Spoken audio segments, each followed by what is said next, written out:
Put your attention, please. All right. Okay, from the diaphragm, right? Yes. All right, two things are being passed among you. At least one, Maury has been passing a sheet of paper, which is for the quiz. Sandra has been going around with a box of little The box is up there, just come up, sign Everybody, your name, come drop it in. up to this area, put your name on one of these little slips of paper. We got the pins here, and the drawing is going to be what? Oh, it's one of those 2 10 CD sets that's right in front of the box. Oh, and you have a chance of winning, what, there are 2 prizes in? Yeah, you get a choice. Oh, so there are two people will win, right? No, one person will win and have a choice. One person has a choice, the other person. Sorry. Who gets the other one? You just bought another busload. Okay, whichever name is drawn gets a choice of one of these classic radio shows. Yours truly, Johnny Dollar, or Radio Classics, which is probably a mixture of a bunch of mixture of shows. Okay, and of course, at the end of the quiz, the ones that I believe decide on a higher the number, depending on how Maury does it. If you brought a gift, and you can take a gift. If you didn't bring a gift, you cannot take a gift. Anybody that brought one and hasn't put it up here may do so now. Oh, do you have a paper? What do you? Maury has it. Oh, here, I'll give you this autograph. Oh, the Coke is working again? Classic? Okay, I guess a few little things. Let's see. Jeff, you brought Radio Recall. Where's Jeff? Well, no. Jeff brought. I thought I saw some Radio Recalls as he brought here. Am I right, Jack? Did Jeff bring some Radio Recalls? That is correct. He's been passing them around with the address labels. I know he either stacks them somewhere or They haven't gone out of the they're box. probably in a box. So you can check with Jeff, I guess, after the meeting. And if you do not get yours by email, then pick it up here if it's not mailed to you. Yes. So we get coverages. You want it out? No, I don't Yeah. We will have a short intermission awaiting the quizmaster. In the meantime, I will fill you on a few little things. The consensus of a number of members that deal with our P.O. box decided that there was no need to continue paying, which was kind of a little high price for a post office box in Virginia, when, according to a few members, all we were getting was junk mail. So I checked with my post office box in Maryland, up in Walkersville. They said I could add the club to that without any additional charge. So now all mail that initially went to the Virginia box will be forwarded to that. The Radio Recall next month will have the new P.O. box in it. Yes? If I forward my bills there, will you take care of them? Well, what will happen, they'll eventually come back to the meeting. So if you have a bill to send to the treasurer, actually, Bill Reader is getting the bank statements directly to him now. But other than that, all mail will then end up at the post office box in Walkersville, which I will bring to the meeting. And like I say, it's based on this past year. It's been almost however, Everybody else the got post office box number will be printed in Radio Recall next month, as well as the other around the radio. Let's see, really not a lot to take care of at this meeting. Yes, John? One other thing, Yeah. I just want to remind everybody, it's a little bit late now, but last Thursday, the 13th, was the 100th anniversary of the birth of Bob Bailey. So, go home and listen to some Johnny Dollar tonight. Good idea. And also, the dues were due this month. If you remembered, which I forgot, bring a check. Let's see Jeff. Otherwise, send your checks in to Jeff, or I guess we're sending them directly to him instead of the P.O. box. I'll bring them to the next meeting. But whatever. Jeff, how do you want the checks, Jeff? How do they come to you? Do they come to you directly? They get a bill directly and then go to you, or how do they work? They go to me first, and then I give them the bill. Okay, so if you didn't bring your check today or bring money today, Mail them to me. mail to me. His address is in Radio Recall. Correct? Yep. Okay, you can look it up. And $15 again for those over, what, 55, I guess? 65. And who live outside the area. Otherwise, it's $20. Okay. Maury is here, so we will now, I will turn this part of the program over to Maury, and he will present us with a quiz, and I will need, you need another pen? I stole your pen from the table, but I see another one there. I do have some extra pencils. But before, I'll Somebody need one more sheet if you have it. Sure. That was my next. Gave that away. Anybody not have an answer sheet? Before everybody keeps going, we do have a new member who was with us last month but has joined officially. And we have gotten 3 new memberships this month, plus one that was a member 2 years ago that did not renew after but has renewed this year. And in your spare time, you could look over the freebies, which are the exchange newsletters from all the other clubs in the United States. Feel free to take home a couple to the table here.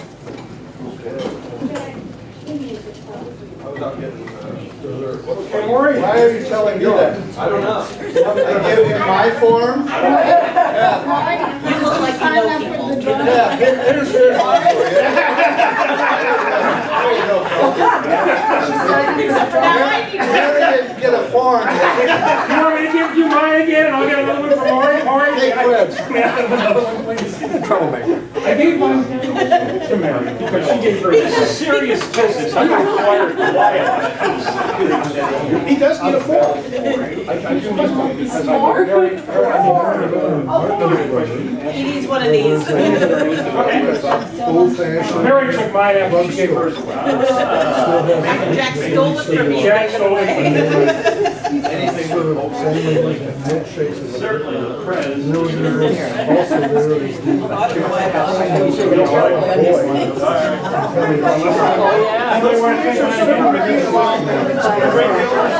to look and make sure you're on camera. It's a little town.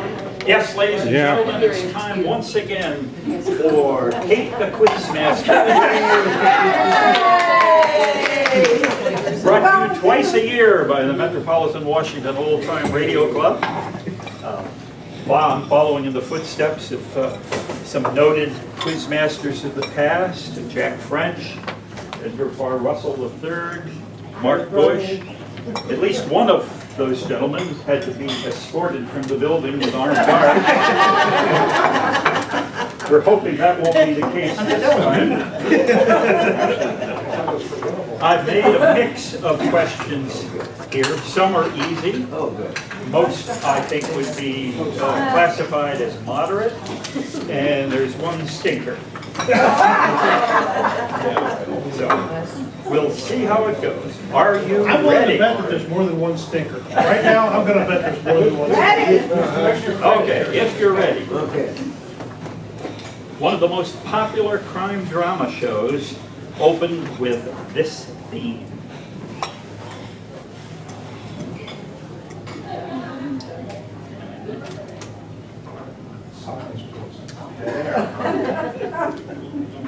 Accepted by listener.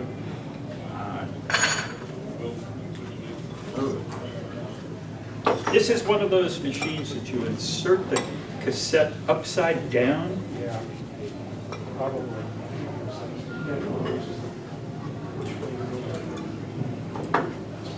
It travels from right to left. Some machines.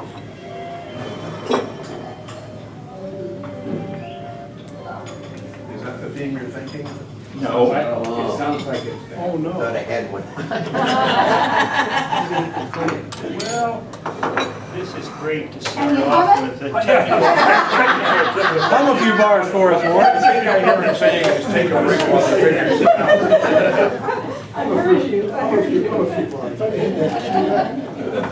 You run off in that?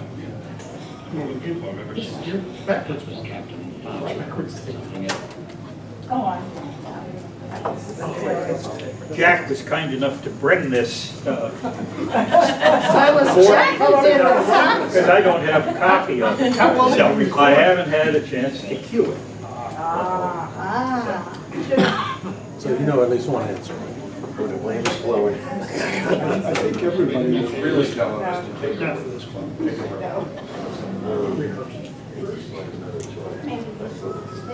You might Is that Is that it? Is that it? Ooh, I got it. Wait, it? Is that it?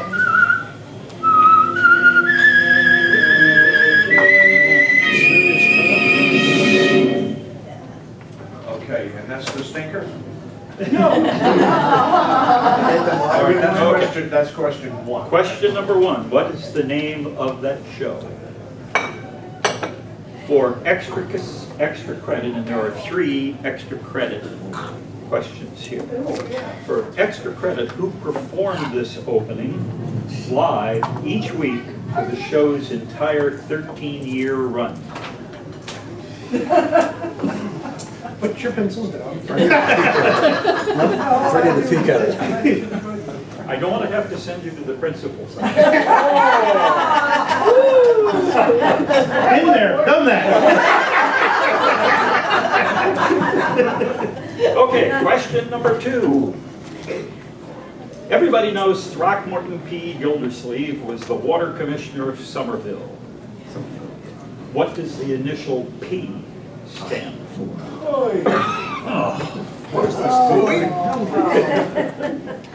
Throckmorton P. Gildersleeve. Wow. I'm guessing. I'm gonna guess because I don't But know. the most obnoxious thing we never hear anymore out of him. It's not this.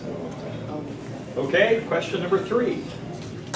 Bob and Ray invariably ended their shows with advice to their listeners.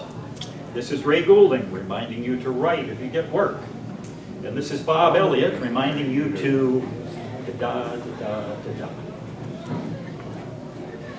What did Bob say? That was on Great Bill's show.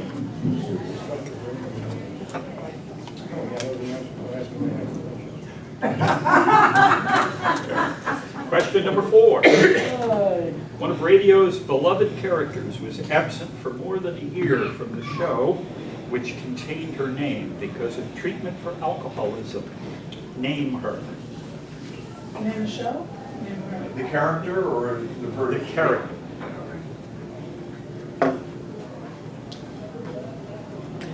Which, as is intimated in the wording, is part of the name of the show. So you only need the first name.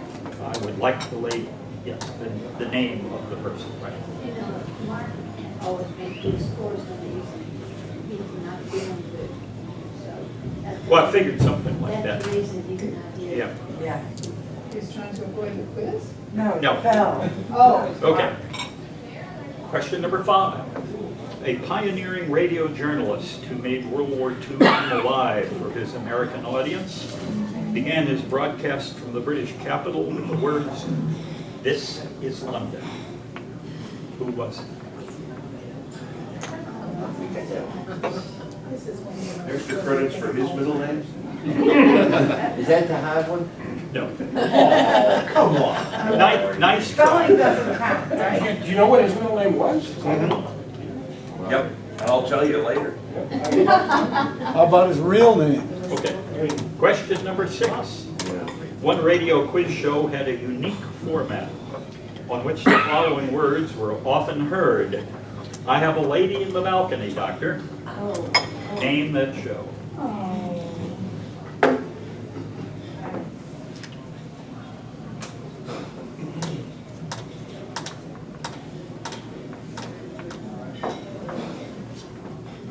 Question number 7. One of the regulars on the show, Our Miss Brooks, often drove the teacher to school because her car wasn't running. Name the character who drove Miss Brooks and the actor who played him. No hints there. Actually, the second part, I don't remember first. Are you allowed one credit for Alzheimer's? The chocolate was easy. Question number 8. What was the name of the powerful car used by the Green Hornet as he pursued the biggest of all aliens? And for extra credit, where was the car kept when not in use. And that was heard on every show.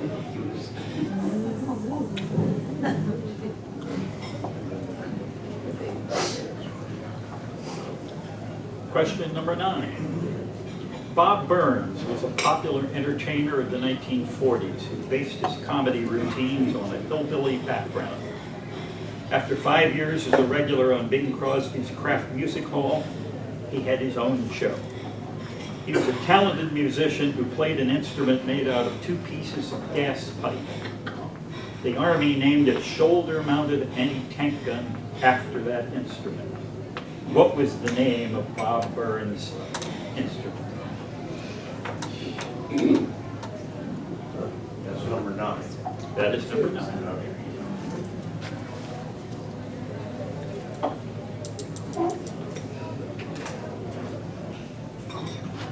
Number 10. Who played the lead character of Steve Mitchell on the show Dangerous Assignment?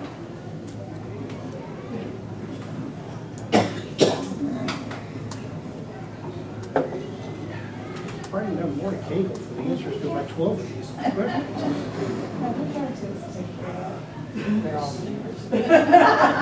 Except for one, I definitely knew one answer.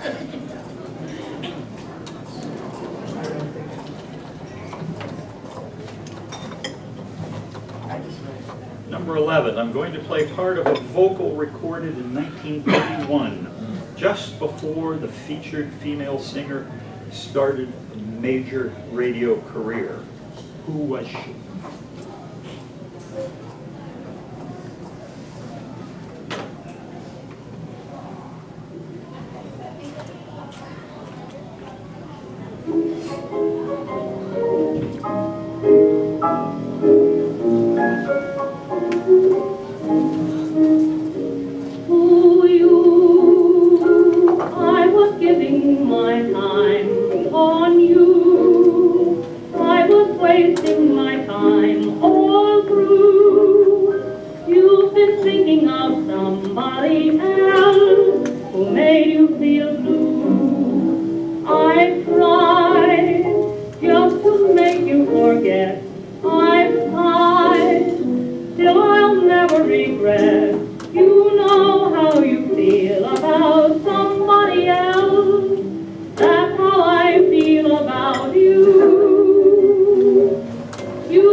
That is correct.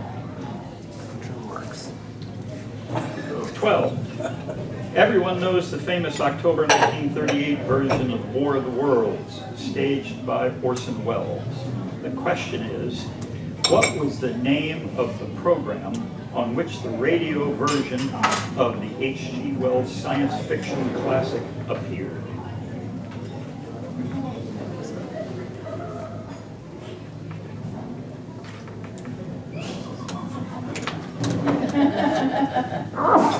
So it's the one that loses the most gets the first place. I haven't figured that out. It's the person who has the best attitude. Oh, forget it, Robert. You're just having attitude. I want my check back. As selected by our judge and jury. Okay. Question 13. One man did all these things. He produced and directed radio programs, including Suspense and The Voyage of the Scarlet Queen. He was in demand as an actor in both drama and comedy roles. He played guitarist Frankie Remley on the Phil Harris and Alice Faye show. In all, he was involved in over 900 radio broadcasts. Who was he? I should know his name. Hey, Murray? Yeah, if you don't listen to what I said. It's a self-protective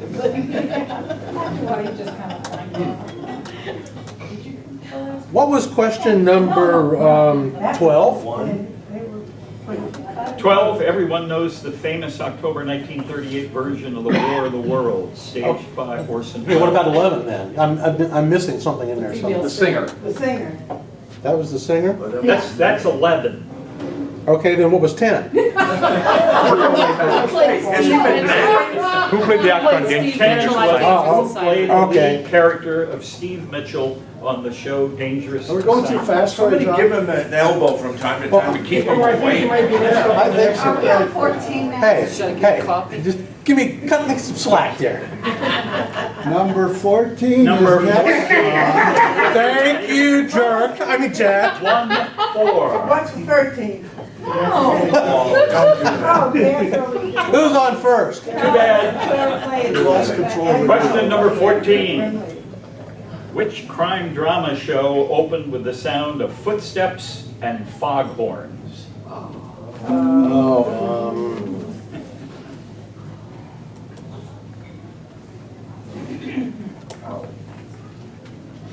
Number 15. Extra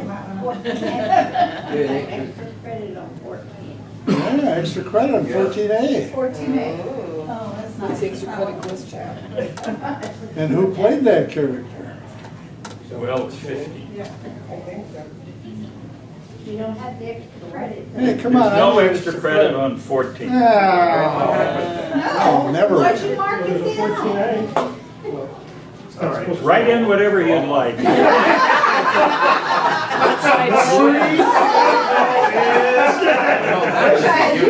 I don't know where you are, but I'm on number 15. One program epitomizes the soap opera genre, running from 1933 to 1960. At one point, it was on 2 networks, and in later years, it was heard in Europe on Radio Luxembourg. Name that show. Now, for extra credit on 15, one woman played the lead role for the entire run of that show. She never missed a broadcast for 27 years. Who was she? That is,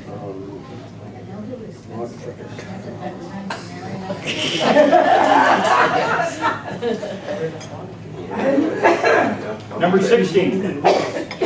What dumb blonde secretary could not be fired because no one else understood her filing system?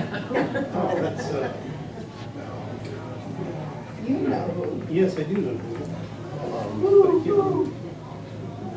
Number 17. One of the best-known figures in America for many years was the living personification of a certain brand of cigarettes. He was a dwarf named Johnny Roventini, dressed as a hotel bellhop.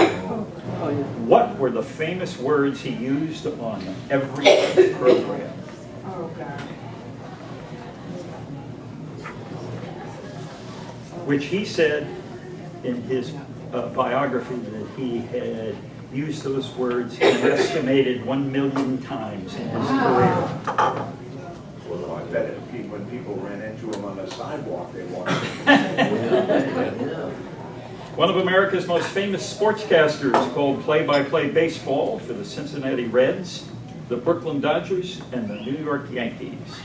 He used many Southern figures of speech, such as slicker than boiled okra, to describe a ball that a fielder could not get a grip on. Who was he? Are we allowed to suggest another one of his expressions? that would I have to give it suppose away. so, I mean, out loud, right now? if you wish. Aren't you gonna do it? No. No, I just wanted to know. He just wanted to know if he could have information. Take 1 point off of your score. And his membership is revoked. Number 19. Oh, great. One of radio's most acerbic wits was always in trouble for doing parodies of his show's sponsors, such as Adler Elevator Shoes and Schick Razors, where the sponsor's slogan was push, pull, click, click, change blades that quick. This comedian said push, pull, click, jam. Who was he?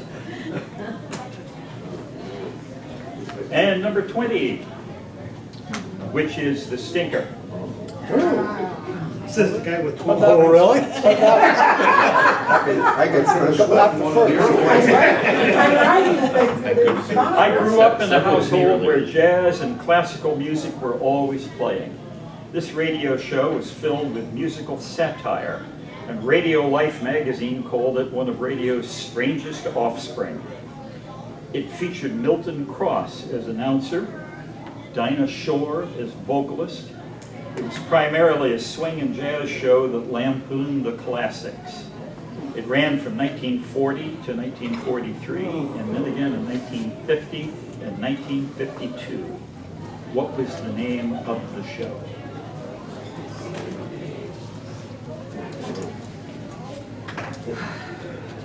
We like matches under a spoken. Or the ice cream in the back.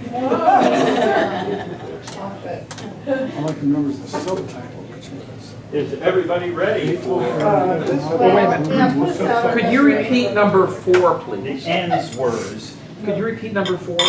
Number 4? Yeah. Yes, which character left the show because of suspected alcoholism and was off the air for a year? Number Name 4. the character, it was part of the Number title. 4, repeat. One of radio's beloved characters was absent for more than a year from the show, which contained her name because of treatment for alcoholism. Name her. Okay, thank you. Name her drink of choice. Okay. Anybody else, or are we ready for the answers? Okay, put us out on this I'm one. going to head toward the door here.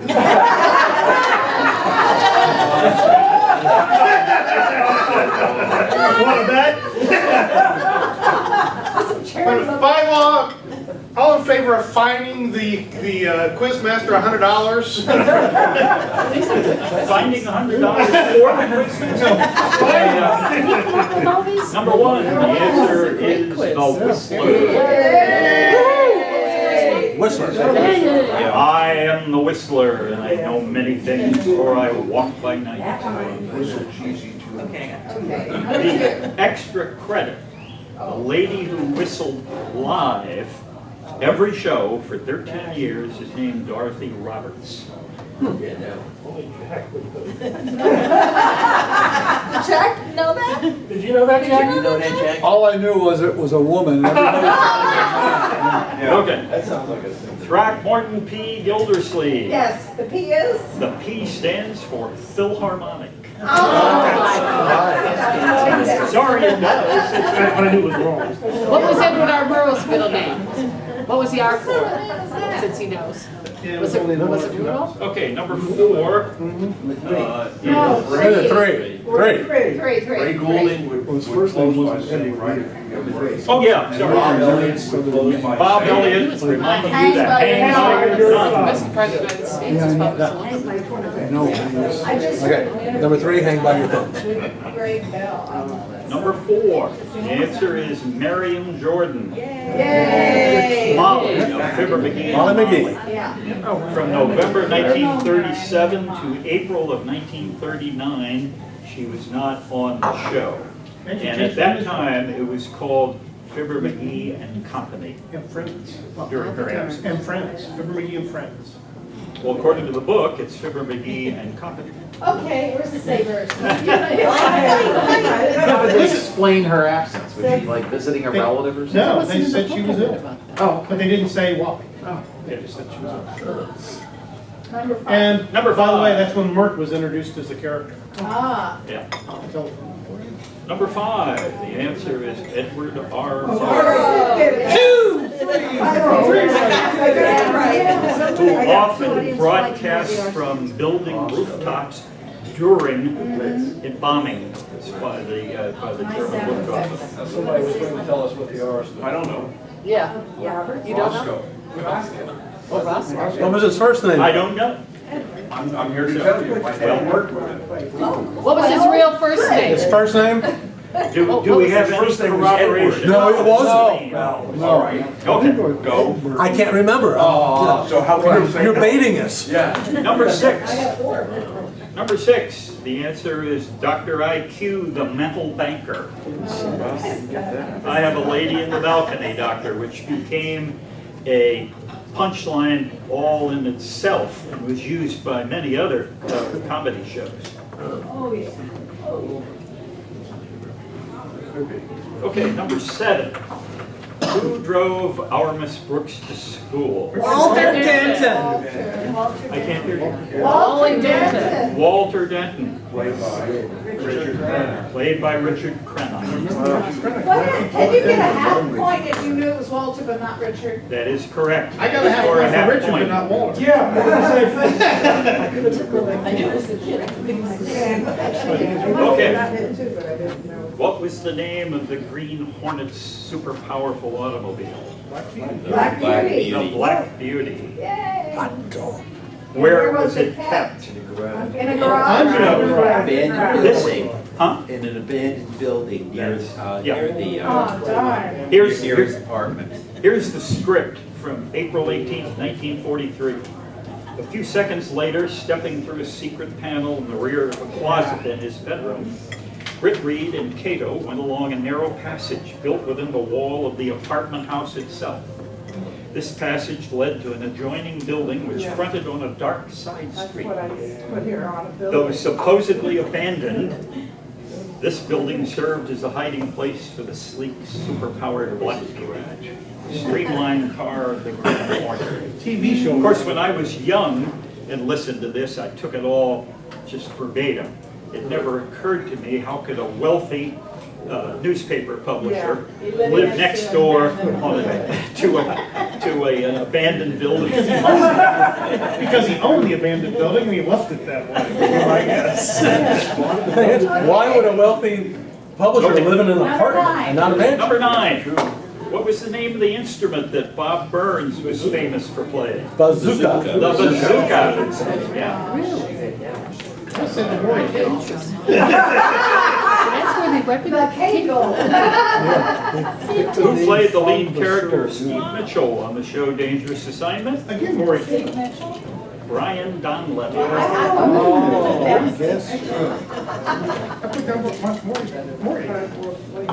You must have used a lot of that. I did. That's the third time I've used it. Number 11. The young woman singer just on the cusp of becoming very famous was Kate Smith.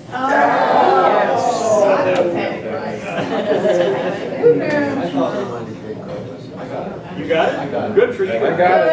Yeah. Greenville, Virginia. Okay.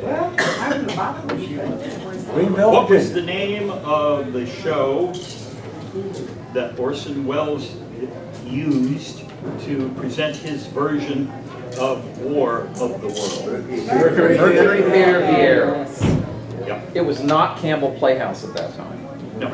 Right. Mercury Theater on the Air. 13.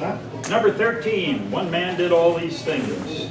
Produced and directed shows including Suspense, The Voyage of the Scarlet Queen. He acted in both comedies and drama. And he played guitarist Frankie Remley on the Phil Harrison Ellis Faye show. Who was he? He was Elliot Lewis. Kathy Lewis I know a guy. for a while. You do, huh? Elliot Maury Lewis. Cagle. Elliot Lewis. Elliot Lewis. Okay. 14. Which crime drama show opened with the sound of footsteps and foghorns? I covered the waterfront. Boston Blackie. That one. I said my shade. No, not Pigment. 15. One program epitomizes the soap opera genre, running from 1933 to 1960. What's the name of that show? Ma Perkins. Ma Perkins. Yay! Oh, yes. I got it. And for extra credit, who played Ma for the entire 27-year run of the show and never missed a broadcast? Virginia Payne? Virginia Payne. Whoever said that? Good? Okay. What dumb blonde secretary could not be fired because no one else understood her filing system? My friend Irma. Marie Wilson? Yes, yes. And the little kid who yelled out the cigarette? That's right. Number He 17. called, yeah, number 17. He called out for Philip Maurice. Yeah, I always said Maurice instead of Morris. Okay. One of America's most famous sportscasters, Red Barber. Yes. Sitting in the catbird seat. Redhead. 19. One of radio's most acerbic wits, always in trouble with his show's sponsors. Henry Morgan. Henry Morgan. Now, what about this? Number 20. Okay. Number 20. Radio show filled with musical satire. Featured Milton Cross as announcer, Dinah Shore as vocalist. What was the name of that show? It had a long title. Radio Depreciation Hour. Really? Radio Depreciation? Nope. Nope. Ah. Victor Morgan. Spike Jones. Nope. The show was the Chamber Music Society of Lower Basin Street. Well, I got 5. Yeah, right. That I don't know. It was on ABC. I got 6 of them. I got 6 of them. This is the worst thing. Well, as I say, I grew up in a household where jazz and classical were always playing, and this show combined the two of them. So my father never missed a I'm the person with the least number right. Well, I got 1 right. Here's your pen. Okay. Guys, over. Better than I did. Really? I love it. Thank you. That's why he's got those. Not well. Did anybody get 23? What's this, the comedy hour? What did you say? This the comedy hour? Red Skelton. Comedy hour. No, 22. 21. 20. 19. Now there's a lot of stickers. Mark isn't here and Jack hasn't raised his hand yet. Jack hasn't raised his hand. Jack's still counting. Anybody with 18? 17. You could get an award for it. I'd like to thank Mark Bush for not coming.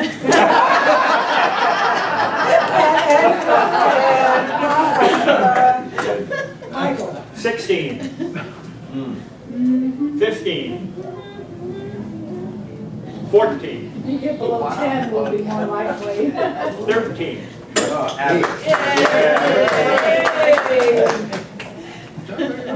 I'm in good company. 12.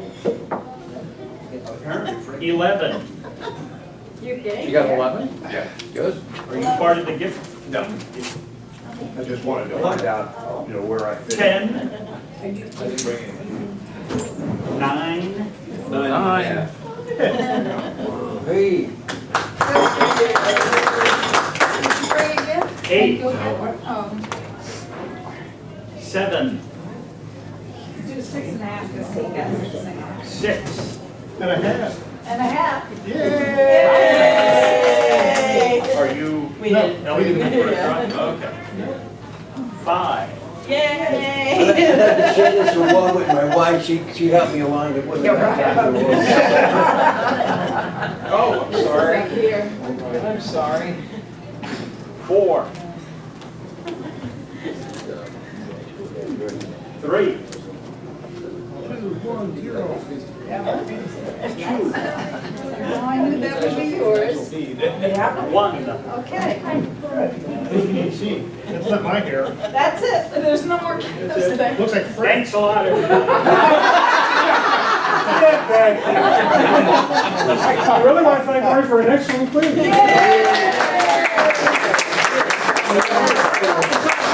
It was very well balanced. Very You balanced. can see it was spread out. Well, that's what I tried to do. Yeah, you did. I mean, and nobody got it all right, which shows that it could be a little tough. But on the other hand, it was I figured evenly spread. the Chamber Music Society of Lower Basin Street. Yeah, it was, Well, I forget that everybody isn't as old as I am. Now, one last call, if you want to get your name in on the door prize, you need to put a piece of paper in the box. We'll be drawing. What's your name on it? With your name on it. Would you like to stand with the mic? Oh, is that what you got? Yeah. That is so cool. It's a sterling silver lapel pin. Sorry, too much chocolate. There's no such thing. You want to go ahead and draw? Sure. Is Has everybody put their names everybody in? put their name in that was going to put their name in? Okay. Alice is still working on hers. Here, I'll take your name. Alrighty. Alright, so now, Thank the you. winner gets a I choice appreciate of that. one of these two 10 CD packages, all of the voices of yours truly, Johnny Dollar, or Greg Bell's selections of radio classics with his narratives between each episode. So here we go. Pick one. Better not be Jeff. Hold it higher. And the lucky winner, Ellen. Oh, fix. You want Johnny Dollar? Okay. You can have your winning name. You say never won. Here you go, Johnny Buy a Dollar. lottery ticket. Look, since we got this other one, why not have a second box? Okay, so this one has an assortment of 23 episodes with Greg Bell narrating in between each. And if you don't know who Greg Bell is, he's the radio drama MC on the XM radio station. Look at it this way, when you win, you don't have to make a choice. Okay, let's see. You pick one. Go, Ellen. If I get my own, it still counts? Oh, yes. And the winner is Mary Whipple.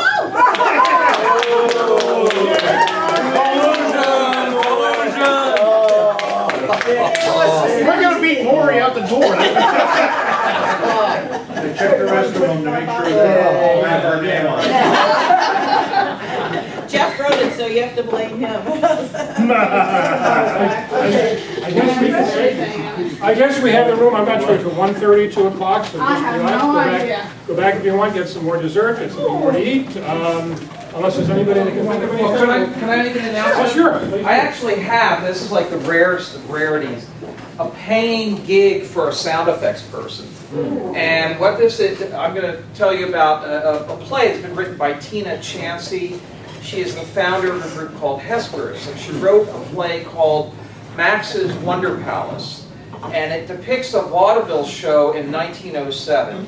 She's going to be performing it at the Smithsonian Museum of American Art. And she's got a $100 honorarium for someone to consult and possibly perform the sound effects. The sound effects are basically, the show alternates between silent films made around 1907 and 1908 and live performers. And in the silent era, live sound effects were often performed behind the screen. And so she doesn't even know where to begin to recreate these sound effects. So if you're interested, come to me and I will give you her phone number and email. There's going to be a live reading of the play July 2nd in Arlington at the Lion Park Community Center. But she'd really like to consult with you before then, so she can maybe get some of these sound effects actually, going before their first live reading. Check with the bushes, I know Mark fell. Yeah, But I'm sorry he's not here. Yeah, but if he fell and kind of injured his neck, but if he's got a if he's back or back and neck, but if he's back, he's up and around, check with him, he might be, they may be able to do that. Okay, good. At least give them a shot at it. Or anybody else? How are you gonna, about the rooms for next month meeting? Oh, right. Thank you. I got a call about 2 or 3 days ago that from the church, Trinity Church, that the room has been booked, the social hall where we meet at has been booked for a wedding next month. I immediately contacted Rebecca and asked her if she could line us up with, as I recall, it was a church that she knew about or that she went to, whatever, when this has happened before, and she said she would check with them. I expected her to be here today. She said she'd be here by, I think she said 12 or 1 o'clock. Obviously, she didn't make it. But I'll check with her tonight. Jack, you were going to start checking, I think, if that didn't come through. So, is that correct? Can you tell me? Yeah, if Rebecca can't come through, I said I would check with the Fairfax Library System. They do offer conference rooms free to groups. The only restriction is it's got to be open to the public, and that's no problem for us. Right. But the time may be a problem. Usually the library, last time we used it, it had to be in by 7 and out by 9. Yeah, I remember, I think I remember we were there I remember being there the last time, because I remember somebody came in that sat through a few things, then he left. Yeah. We couldn't figure out why. But it was a good place to meet. It was we just had to have our meeting rather quickly. We had to do things rather fast. So I'm hoping that Rebecca can come through. I will check with her today. Everyone will be notified either through the mail or by phone or by letter or whatever we do to notify those that don't have email. But just kind of a heads up that we are definitely not going to be at the church next month, at least not at Trinity. We will be somewhere else. And that will be the Dragnet presentation. That might be what Jack was talking about, I think. Was that a community center, Jack, that we were at? No, we were at a conference room in the library. Okay, well, you're right. It was a community center. Remember we had like a door that was open for us or something? Is that right? Here comes Rebecca. I don't remember where it is. Rebecca's coming. Speaking of Rebecca, Yeah. she's walking in the door. No, that's wrong. That doesn't look like Rebecca. Well, you missed your cue by about 60 seconds. But don't sit down. Don't sit down. Am I getting a report or something? Have you been able to find anything out about the church? Yes, your church? we are on for the 12th at 7. I decided to make it 7. In room 229. And what church is this? We need the address and the name of Columbia the church. Baptist Church, it's 103 West Columbia Street. Wait a minute, Which I will say slowly. 103. 103. Just wait for Mark Anderson's email. Yeah, 103 West Columbia Street West Columbia Street. in Falls Church. In Falls Church. And the church is a square block. And it's room Room 229. 229. Yes. And what's the name of the church? Columbia Baptist. Columbia Baptist. Plenty of parking. And that will be the second Friday of July. Yes. That's also the Dragnet recreation too. Okay. Do you have a zip code? You gotta be there for that. Rebecca, do you have a zip code? 22046. So we will have to notify everybody that isn't here today, but we'll just do a blanket emailing and just mailing to those that don't get emails. Thank you very much. Mark has a neck injury or? Yeah, that just happened this weekend. He's in bed with. I have nothing else, I guess, unless Roy? Yeah. I do want to thank Roy for doing this today. I don't know if anybody has been following it, but you Right. have a chance. I will do that. I'm gonna write it all at the, out here. Smithsonian Air and Space Museum out at Dulles Airport tomorrow to see the solar plane that has been working its way around the United States. The first plane in history to be totally motivated night and day by the solar power that it has gathered as it flies along. It's very efficient, it's very interesting. It's got the wingspan of a 747, and yet it weighs about like a mini car. And it only does about 40 miles an hour. But it's the first plane in history to be powered for long distances by energy from the sun, and it will be on display tomorrow. In fact, if you've been to that museum, you know it's shaped roughly like a T with the space hangar that's got the space shuttle in it, and the back door will be open, and that plane will be displayed out the back door there. So, very interesting. How many people did it carry? Yeah. I'm sorry? How many people does it carry? Well, my wife. One very small person. Oh, you want that for me to read? Okay, I thought you wanted me to read something. no. Yeah, that's good. Do I owe anybody else a radio recall that's not picked it up yet? And anybody else with the last minute check before I hand everything over to Bill? Two people, because it's long. You want to mail it to you then? All right, that's it. I'm sorry. That's it as far as the meeting side goes, and just enjoy yourselves. And we'll see you then at the other church on the second Friday of July, which I don't have the date in front of me. It's the second Friday.